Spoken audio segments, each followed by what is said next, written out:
লোকসভায় দেয়াল লেখনে জমজমাট হয়ে উঠেছে। দেখা যাচ্ছে বিভিন্ন ব্যঙ্গচিত্র থেকে রাজ্য সরকারের প্রকল্প ছবির আকারে তোলা হচ্ছে এবারের প্রচারে।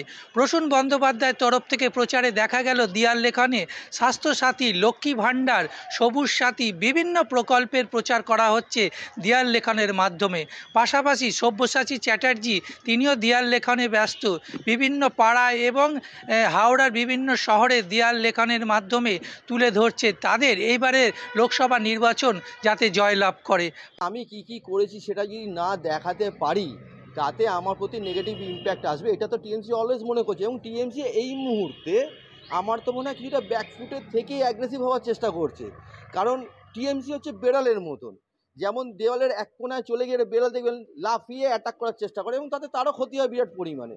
টিএমসির এখন ঠিক ওই দশায় যাচ্ছে। মানুষ সুবিধা পাচ্ছে, উপকৃত হচ্ছে এবং মানুষের পরিবারের আর্থিক সুবিধা করছে, সেই জন্য আমরা ওই প্রকল্পগুলো তুলে ধরি। জীবনরা স্বাস্থ্যসাথী কার্ড, তারপরে কন্যাশ্রীর যে লেখা, তারপরে বাচ্চাদের সাইকেল, সবুজ সাথী, সব বিভিন্ন যেগুলো আমাদের রাজ্য সরকার দ্বারা সাধারণ মানুষের উপকৃত হচ্ছে সেগুলোকে আমরা তুলে ধরার চেষ্টা করি।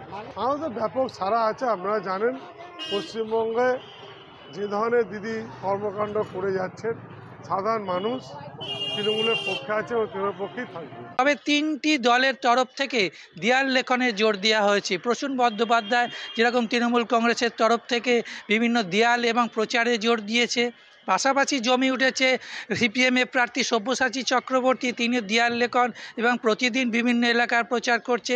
বিজেপিও পেছিয়ে নেই, রতিন চক্রবর্তী ডোর টু ডোর প্রচার এবং দেয়াল লেখন সমস্তভাবে বলা যেতে পারে হাওড়া লোকসভা নির্বাচনে জমজমাট হয়ে উঠেছে।